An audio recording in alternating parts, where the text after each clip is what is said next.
Umkhulisanduku. Nginiphathele umkhulisanduku omusha ohlukile kunaloya. Lo usebenzisa kanjani? Uyakhotha, uyagcobisa ekseni nantambama. Kusho ukuthi uyakhotha ekseni uphinde futhi ugcobise. Khotha ntambama uphinde futhi ugcobise. Ukhotha kangakanani? Uthatha i-teaspoon ukhe la phakathi, ukhe half ye teaspoon then ukhothe uhlise nje ngamanzi wakho from epompini. Bese uyathatha futhi kancane ugcobise lapha esidodeni sakho. Uzile la uyakhona. Ntambama futhi mawuzolala ukhotha half a teaspoon bese uyagcobisa. Ukugcobisa kwakho ugcobisa kuhle umuntu uyimassage ngathi uyayidonsa, ugcobisa uyaphambili. Hayi ukuthi uzuyihlile nje ugcobisa nje uyephambili kuphela bese uyayiyeka. Njengehlala iyenza uma ngabe ugcobisa umzimba wakho. Nawe maqeda ukugeza, gcobisa kahle ucede bese lapha ya uzugcobisa lokho. Lokhu kuzokwenzelani ke lokho? Kuzokhulisa isidoda sakho. Kuwumkhulisanduku lokho. Kuhlwe ngani kulokuya? Lokuya uyaphuza uchathe. Lokhu uyakhotha ugcobise. Siyakhomuletha wonke umuntu. Kunabantu abangakwazi uchatha ngenxa yezimo ezithile abaphila ngaphansi kwaso. Noma umuntu ongakwazi ukuthi ukusebenzisa loya ngoba loya mkhulu loya. Ngoba akafuni ukuthi umlingane wakho noma abantu ahlala nabo babone. Kodwa mawusebenzise lo ungakwazi ukufihla lokho. Kubone uyi1. Uyazi ipakete lengaka kodwa lizoyikhulisa isidoda sakho. Uzeke ukusebenzisa le pakete leli ngosifike kulo sazoyifunayo. Uma ngabe leli liyaphela, ungafiki kulo sazoyifunayo, uyofuna elinye linganaleli until uthole lesazoyifunayo.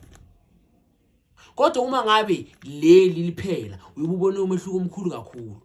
Umkhulisanduku usuhlwe ngani kwemikhulisanduku eminye? Uhlwe ukuthi lo udonsa umsipha qala, into ebalekile leyo. Ngoba umsipha mayisalele emuva, uma ufuna ukuthi ivuke, izovuka la bese la iyathamba. Ngiyakwazi ukuyisebenzisa. Iyosindi ilenga kuhle komboko wendlovu.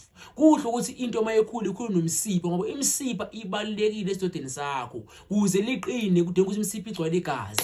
Ngakho ke mangabe izokhula inyama, imsipha isalele emuva izosebenza kanjani? Umkhulisanduku uyatholakala umkhonde bezitha inyanga yamacala. Uyaphuza ngamanzi nje uzehlisele wona. Bese uyagcobisa.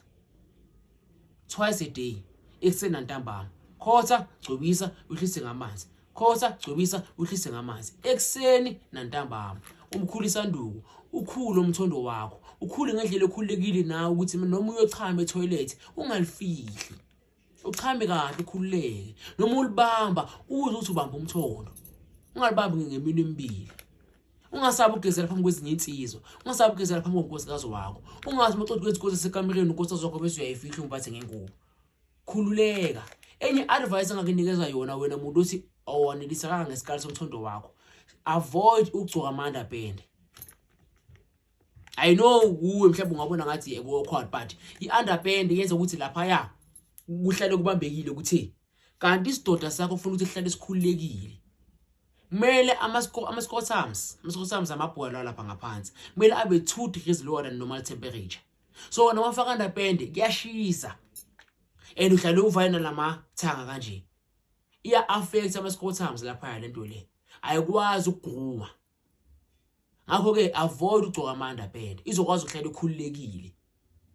Ama-underband nawo impact ukuthi umthondo wakho ube mncane. Avoid ukugcoka ama-underband. Iyakhula lento noma ngabe uneminyaka emingaki. Iyakhula. Hayi ukuthi ikhule mophela eminyakeni engaka cha. Yona ukuthi sikhulele natural iphela ka 18 to 21 years. But wena masofuna ukuyidonsa uyayikhulisa. Ufike kulesa azoyifunayo.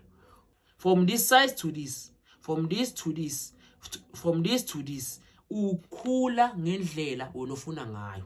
Uyagcobisa uyakhotha, uyagcobisa uyakhotha. Uma ukhotha yaphambili, uma ugcobisa iyavuleka usudlodlobala.